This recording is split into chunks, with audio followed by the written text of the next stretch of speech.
Hello students, welcome back to MS classes. I hope आप सब बढ़िया होंगे, अच्छे से होंगे, ठीक से होंगे।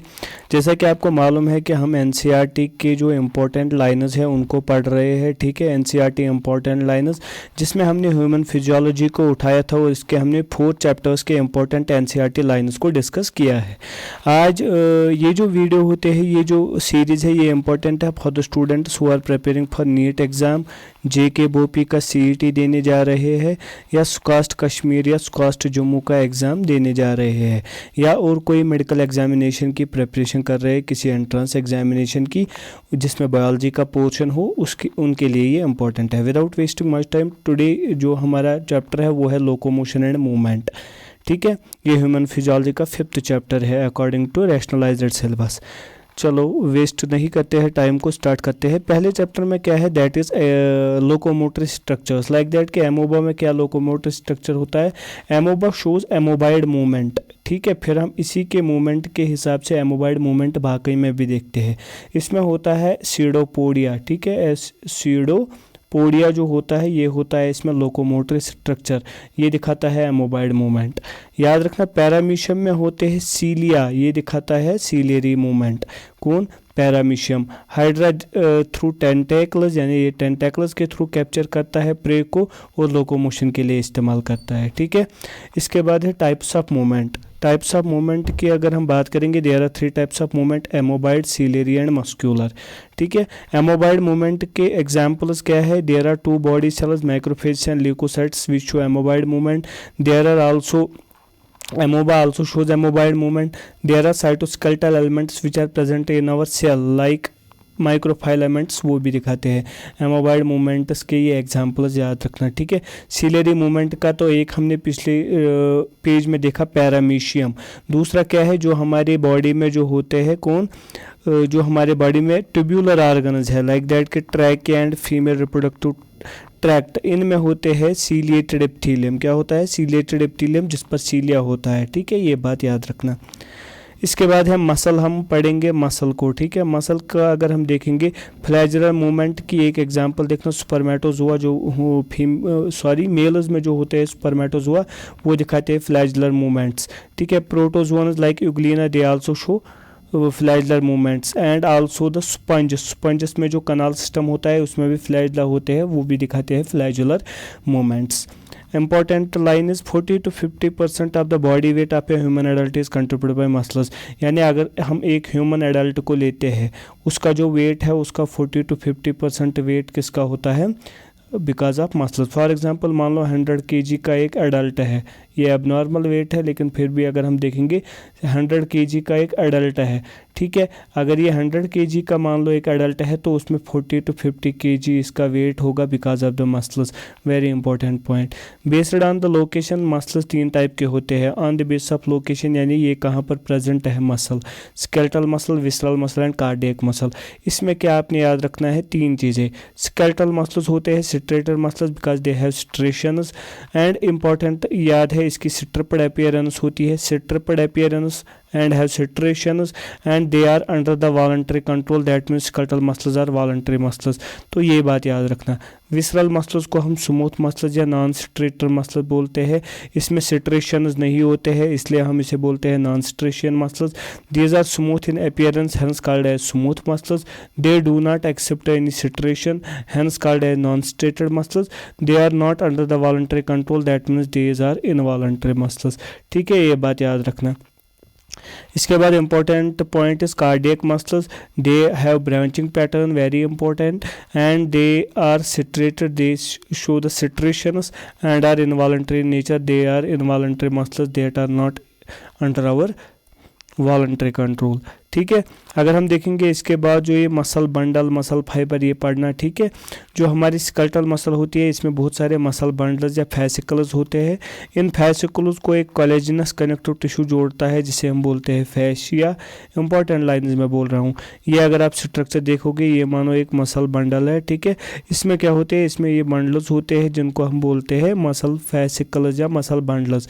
इसके अंदर जो ये होते हैं इनको हम बोलते हैं मसल फाइबर्स या मसल सेल्स। मसल फाइबर या मसल सेल अगर हम एक को उठाएंगे, मैं बताता हूँ, यहाँ पर आगे हम देखेंगे जो मसल फाइबर होती है, मसल फाइबर जो होती है या मसल सेल जो होती है उसके प्लाज्मा मेम्ब्रेन को हम बोलते हैं सार्कोलेमा, और इसके साइटोप्लाज्म को हम बोलते हैं सार्कोप्लाज्म।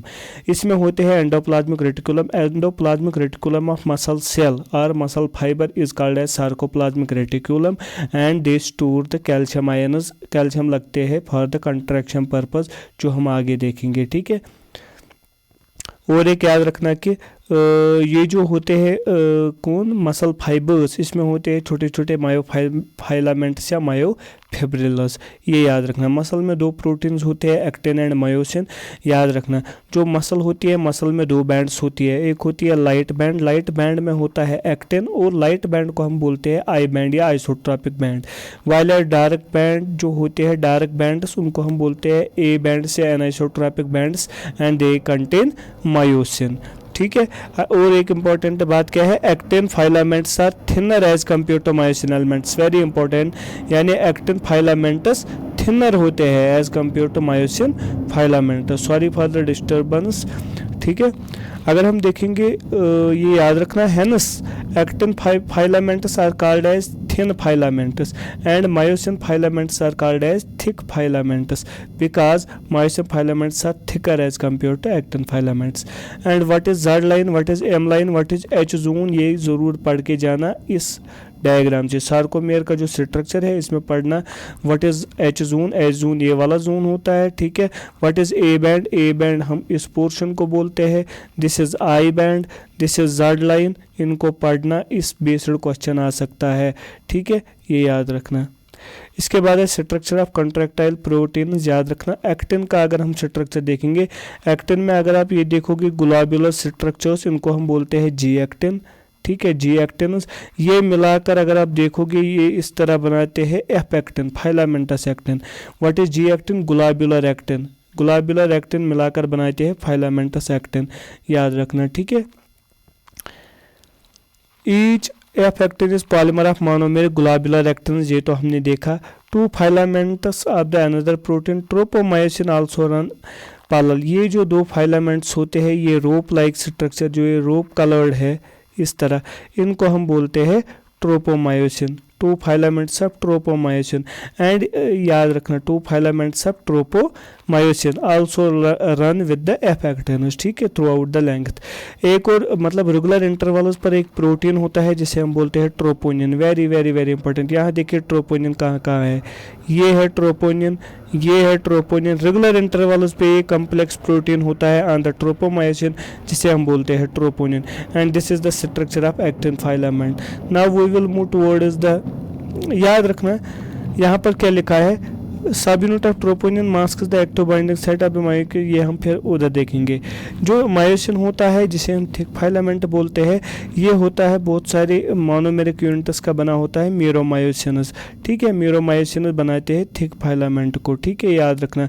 अगर कभी पूछा गया what is the monomeric unit of myosin, monomeric unit of myosin is meromyosin, meromyosin. What is the monomeric unit of actin, that is G actin, globular actin, याद रखना, ठीक है, ये भी क्वेश्चन पूछा जा सकता है।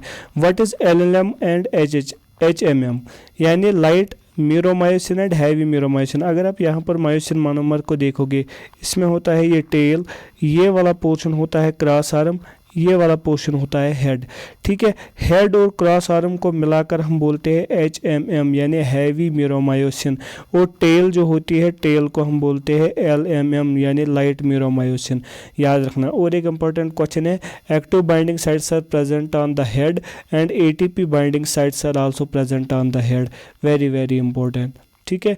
ये थे important points.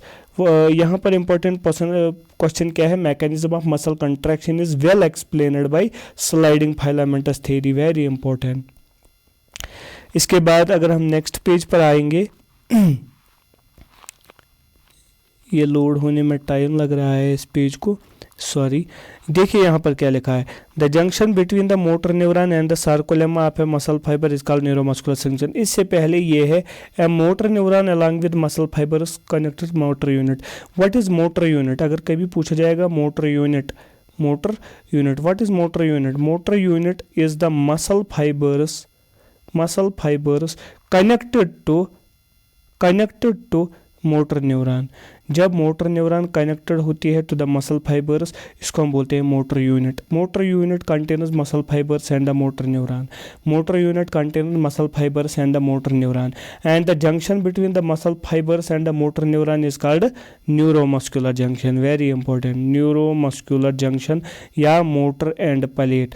What is motor end plate? A neuromuscular junction. This is the junction between the muscle fibres and the motor neuron. What is motor unit? It is the muscle fibres and the motor neuron. This unit is called as motor unit. ठीक है, ये याद रखना. Calcium का ज़रूरी होता है for muscle contraction. Very important, ये पूछा जा सकता है. मैं इंपॉर्टेंट पॉइंट्स को बताता हूँ, वरना इसको डीप एक्सप्लेनेशन के लिए जब हम नई सीरीज स्टार्ट करेंगे उसमें हम आपको आहिस्ता आहिस्ता सब कुछ समझाएंगे, लाइन बाय लाइन अच्छे से समझाएंगे. अभी इंपॉर्टेंट लाइन को पढ़िए. इसकी सीक्वेंस पर क्वेश्चन आ सकता है, सीक्वेंस ऑफ स्लाइडिंग थ्योरी की. यानी पहले क्या होता है, actin filament myosin filament bind होता है, उससे बनता है क्रॉस ब्रिज. क्रॉस ब्रिज के बाद होता है स्लाइडिंग या रोटेशन. रोटेशन के बाद ये क्रॉस ब्रिज टूट जाता है और ये साइकिल इसी तरह चलता है. पहला स्टेप होता है ये, दूसरा स्टेप ये, तीसरा स्टेप ये, चौथा स्टेप ये. सीक्वेंस पर क्वेश्चन बन सकता है. ठीक है, इसके बाद इंपॉर्टेंट क्या है, ज्यूरिंग कंट्रैक्शन के दौरान what happens to A band, what happens to Z line, what happens to I band. ये याद रखना. ठीक है, टिप्स में ही अगर ये पॉइंट्स में याद रखोगे ये देख लेना. ठीक है, रिलैक्सेशन के दौरान what happens to the Z line, what happens to the I band, what happens to the A band, ये याद रखना. इसके बाद इंपॉर्टेंट पॉइंट्स क्या है, मसल्स होते हैं, मसल्स में होता है red coloured oxygen storing pigment. Very important, जो हमारे मसल्स होते हैं, मसल्स में होते हैं रेड कलर्ड पिगमेंट, जिसको हम बोलते हैं मायोग्लोबिन. याद रखना, the red coloured pigment which is present in the muscles is called as myoglobin. Myoglobin has the property it can store the oxygen. Very important, याद रखना, it can store the oxygen. What is the red coloured pigment that is storing oxygen, that is storing oxygen in the muscles is called myoglobin. याद रखना. अब muscles दो type के होते हैं, red muscles and white muscles. What are red muscles? Red muscles वो muscles होते हैं जिनमें मायोग्लोबिन जो होता है, मायोग्लोबिन की कंसंट्रेशन बहुत ज़्यादा होती है. रेड मसल्स है high concentration of the myoglobin. याद रखना, मायोग्लोबिन कंटेंट हाई होता है कुछ मसल्स में, जिसकी वजह से उनको रेडिश अपीयरेंस. देखिए, मायोग्लोबिन का कलर क्या है, रेड. अगर किसी मसल में इसकी कंसंट्रेशन ज़्यादा होगी, मायोग्लोबिन हाई कंसंट्रेशन में होगा, तो उसका क्या होगा, उसका कलर भी रेड होगा. उन मसल्स को हम बोलते हैं रेड. ठीक है, याद रखना. ठीक है, और ये मसल्स रिच इन माइटोकॉन्ड्रिया भी होते हैं. याद रखना, these muscles are rich in mitochondria because high amount of myoglobin can store high amount of oxygen and they need more mitochondria for this purposes. ठीक है, इसके लिए यूटिलाइजेशन ऑफ ऑक्सीजन के लिए इसको चाहिए क्या, एटीपी प्रोडक्शन के लिए इसको माइटोकॉन्ड्रिया भी ज़्यादा चाहिए. इसलिए रेड मसल्स में माइटोकॉन्ड्रिया भी ज़्यादा होते हैं, मायोग्लोबिन कंटेंट भी ज़्यादा होता है. ठीक है, याद रखना. और इन मसल्स को हम बोलते हैं एरोबिक मसल्स. याद रखना, red muscles are called as aerobic muscles because they have the high plenty amount of mitochondria, plenty amount of mitochondria that can storage a large amount of oxygen and can help in the production of ATP. That means aerobic muscles are called as red muscles. याद रखना. ठीक है, अब जो white muscles है इन्हें हम बोलते हैं anaerobic muscles. याद रखना. अब इसका उल्टा है, अगर इसमें मायोग्लोबिन ज़्यादा होता है, इसमें मायोग्लोबिन क्या होता है, मायोग्लोबिन बहुत कम होता है. इसी की वजह से जब ये बहुत कम होता है तो इसी की वजह से इसके वाइट कलर होता है, इसलिए इनको हम बोलते हैं white muscles. And they also have less number of mitochondria. ठीक है, इस पैरे का इतना ही मतलब है. What is difference between muscles and red muscles? Red muscles contain the high concentration of myoglobin, hence they are red in color. White muscles have less amount of myoglobin, hence they are white in color. Red muscles contain a plenty of mitochondria for the storage of the large amount of oxygen. Yeah, for the utilization of the oxygen for the production of ATP, hence they are called as aerobic muscles. While as white muscles have the less number of mitochondria mitochondria because myoglobin is also low, oxygen storage capacity is also low, hence they are white in color, and less number of mitochondria indicates that these are anaerobic muscles. ठीक है, यही इस पैरे का इतना ही मतलब है. ठीक है, इसके बाद हम स्केलेटल सिस्टम पर आते हैं. अभी तक था मस्कुलर सिस्टम. इसमें याद रखना बोन एंड कार्टिलेज दो स्पेशलाइज्ड कनेक्टिव टिश्यूज़ है, ये आपने पढ़े होंगे. Specialised connective tissue, fluid connective tissue, ये आपने टिश्यूज़ में पढ़ा होगा. बोन एंड कार्टिलेज जो होता है ये स्पेशलाइज्ड कनेक्टिव टिश्यूज़ होते हैं. बोन में होते हैं कैल्शियम साल्ट्स और कार्टिलेज में होते हैं कॉन्ड्राइटिन साल्ट्स. ये भी आ सकता है question. There are 206 bones and few cartilages in our body, ये भी है इंपॉर्टेंट पॉइंट. हमारा जो स्केलेटल सिस्टम है इसको हमने दो डिविजन्स में तकसीम किया है, axial skeleton and appendicular. Axial skeleton में आता है स्कल, जो हमारे एक्सियल लाइन यानी मिड लाइन की ओर आते हैं. Skull, vertebral column, sternum and ribs, ये इन सब के बोन्स मिलाकर टोटल बनते हैं 80. दैट मीन्स एक्सियल स्केलेटन में टोटल 80 बोन्स होते हैं, जिसमें स्कल के बोन्स 22 आते हैं, वर्टेब्रल कॉलम के ठीक है सारे आते हैं, स्टर्नम आती है, रिब्स सारे आते हैं, ये मिलाकर बनते हैं 80. ठीक है,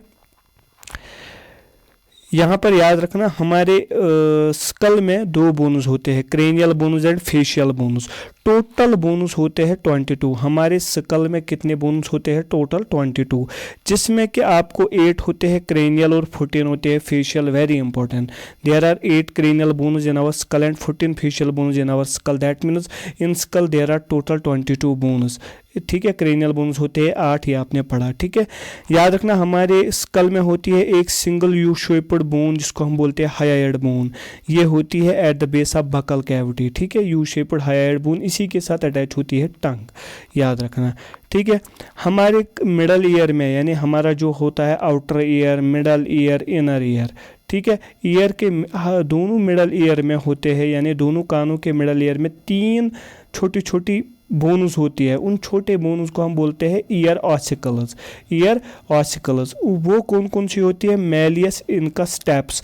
आप इसको ऑर्डर में भी याद रख सकते हैं मिस, यानी पहली होती है मैलियस, उसके साथ अटैच होती है इनकस, उसके साथ अटैच होती है स्टेप्स. ये इनका ऑर्डर भी है, from the outer side to the inner side, from the outer ear to the inner ear. ठीक है, पहले आती है यानी टिम्पैनिक मेम्ब्रेन जो होती है, टिम्पैनिक मेम्ब्रेन के साथ अटैच होती है मैलियस, मैलियस के साथ इनकस, इनकस के साथ स्टेप्स. ये होते हैं 3 ईयर ऑसिकल्स इन आवर, ठीक है, ईयर. याद रखना वर्टेब्रल कॉलम जो होता है ये हम स्कल के साथ जो ज्वाइन होता है विद 2 ऑसिपिटल कॉन्डाइलिस. इसका मतलब हमारा स्कल जो है that is dicondylic skull. Skull के बहुत सारे टाइप्स है, मोनोकॉन्डाइलिक, डाइकॉन्डाइलिक एट्सेट्रा. यानी हमारा जो स्कल है वो डाइकॉन्डाइलिक है, यानी वो 2 ऑसिपिटल कॉन्डाइलिस के साथ वर्टेब्रल कॉलम के साथ अटैच हुआ होता है. ठीक है, इसके बाद हम पढ़ते हैं वर्टेब्रल कॉलम. टोटल वर्टेब्रा कितने हैं? 26. याद रखना देयर आर 26 सीरियली यानी अरेंज्ड होते हैं. ये देखिए 26 इन नंबर. ठीक है, टोटल है वर्टेब्रा कितने? 26, याद रखना.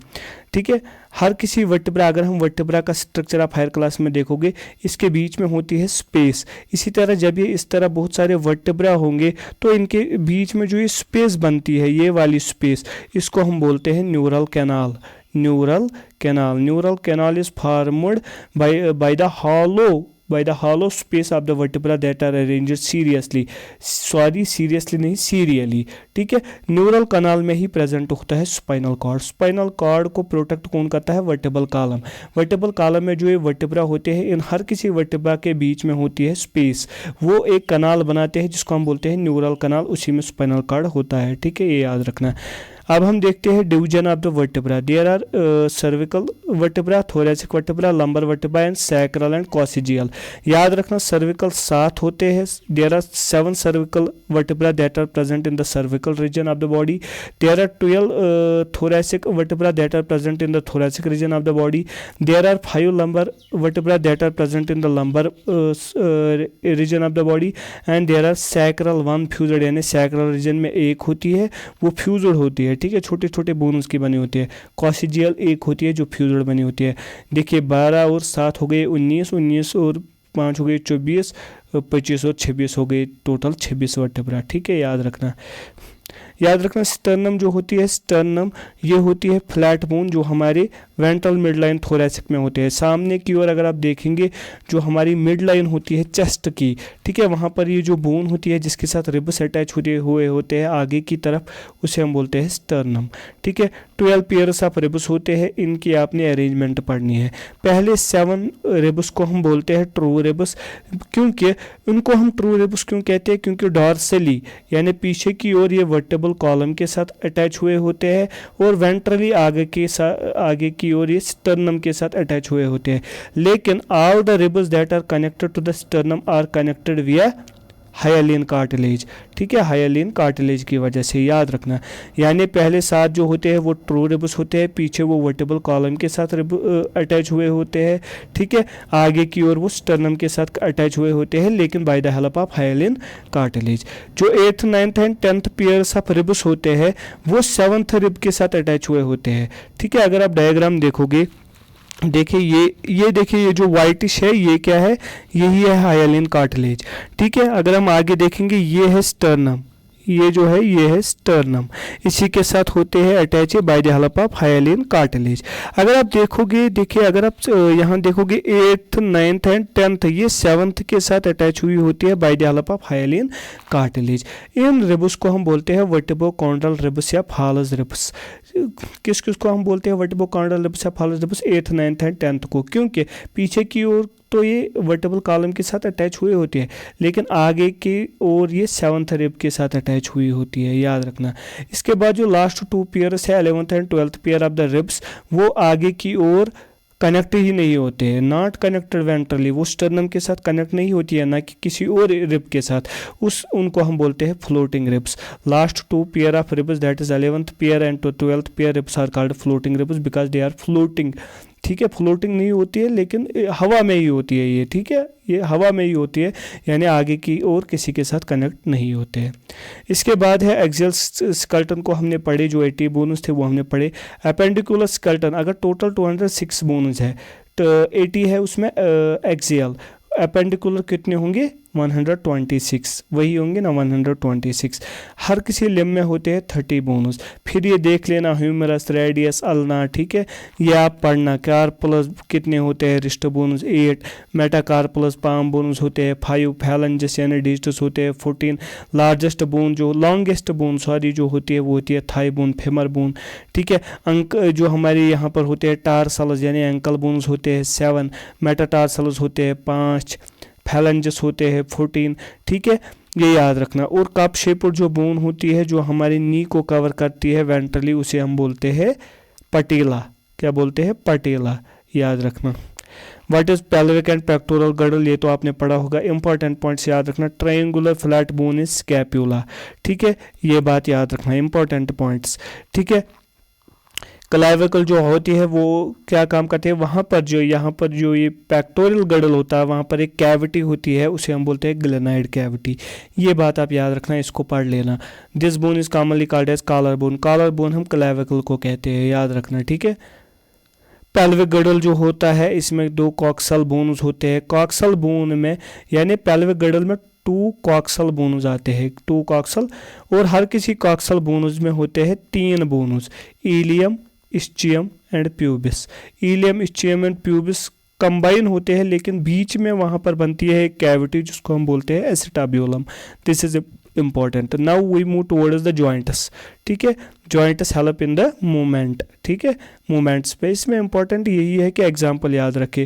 What are fiber joints? They do not allow any movement, very important. Example flat skull bone, जो क्रेनियम में हमारे 8 बोन्स होते हैं वो होते हैं फाइब्रस जॉइंट्स के साथ ज्वाइन।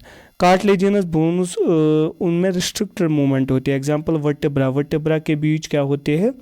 कार्टिलेजस, ठीक है। वर्टेबल कॉलम की मूवमेंट जो होती है वो होती है by the help of cartilaginous joints. What are synovial joints? They show a wide range of movements, wide range of movements. इसमें बहुत सारे आते हैं लाइक दैट के बॉल एंड सॉकेट जॉइंट, ये होते हैं example between humerus and pectoral girdle, याद रखना। Hinge joint, example knee joint. Pivot joint, example atlas and between atlas and axis. Gliding joint between carpals. Saddle joint between carpal and metacarpal of thumb, ये examples important है, very very important, और ये example very joints पर question आता ही आता है। What are the disorders of musculoskeletal system? इसमें पहला है मिस्थेनियस ग्रीवस, ये हमारे मसल्स की बीमारी है। ये ऑटो इम्यून डिसऑर्डर है, यानी हमारे खुद के बॉडी के इम्यून सिस्टम हमारी मसल्स के खिलाफ चली जाती है, उससे हमें थकान होती है, न्यूरोमस्कुलर डिग्रेडेशन होती है, उसके जंक्शन को ये अफेक्ट करती है। जो हमने पढ़ा था यानी motor end plate neuromuscular junction, उसी को ये अटैक करते हैं खुद की बॉडी सेल्स, इसीलिए ऑटो इम्यून डिसऑर्डर है मिस्थेनिया ग्रेविस। इससे वीकनेस, फैटिग, पैरालिसिस हो सकती है। ठीक है। What is muscular dystrophy? ये डिजेनरेशन ऑफ स्केलेटल मसल्स है, ये भी जेनेटिक डिसऑर्डर है। ठीक है। What is tetany? यानी जब खतरनाक कंट्रैक्शंस हमारे मसल में होंगे due to low calcium level, यानी जब हमारे बॉडी में हाइपोकैल्सीमिया होता है यानी लो कैल्शियम लेवल, उसकी वजह से वाइल्ड कंट्रैक्शन होती है हमारे मसल्स को, ये मतलब सुकड़ जाते हैं मसल्स, उसको हम बोलते हैं tetani. What is arthritis? Inflammation of joints. याद रखना, arthritis is the inflammation of joints, very very very important. What is osteoporosis? Osteoporosis age related disorder है, जब हमारे हड्डियाँ इतनी कमज़ोर हो जाती है कि वो टूटने लगती है या प्रोन टू फ्रैक्चर हो जाती है, यानी उसके ऑस्टियोपोरोसिस से बोन मास डिक्रीज होता है। ठीक है, याद रखना, डिक्रीज बोन मास होता है। What is gout? Gout is the inflammation of joint due to याद रखना, गाउट में क्या होता है, हमारे जॉइंट्स को अटैक होता है, वहाँ पर हमारे जॉइंट्स की इन्फ्लेमेशन होती है। क्यों होती है इन्फ्लेमेशन? क्योंकि हमारे जॉइंट्स में यूरिक एसिड जमा होता है, उसकी वजह से इन्फ्लेमेशन होती है, उसे हम बोलते हैं गाउट। और ये था मस्कुलोस्केलेटल सिस्टम के important NCERT lines. I hope आपको अच्छे से समझ आया होगा। मिलते हैं नेक्स्ट वीडियो में, तब तक के लिए अल्लाह हाफिज़। Okay bye.